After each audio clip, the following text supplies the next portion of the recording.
عباس خلش لکھتے ہیں کہ اپنی اپنی سوچ کا معیار ہے، مختلف ہر شخص کا کردار ہے، دوڑتا جاتا ہوں اس کے ساتھ ساتھ، تیز کتنی وقت کی رفتار ہے،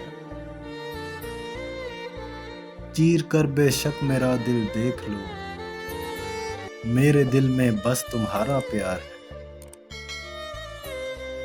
وہ کسی کا دوست ہو سکتا نہیں جو منافق لالچی مکار ہے،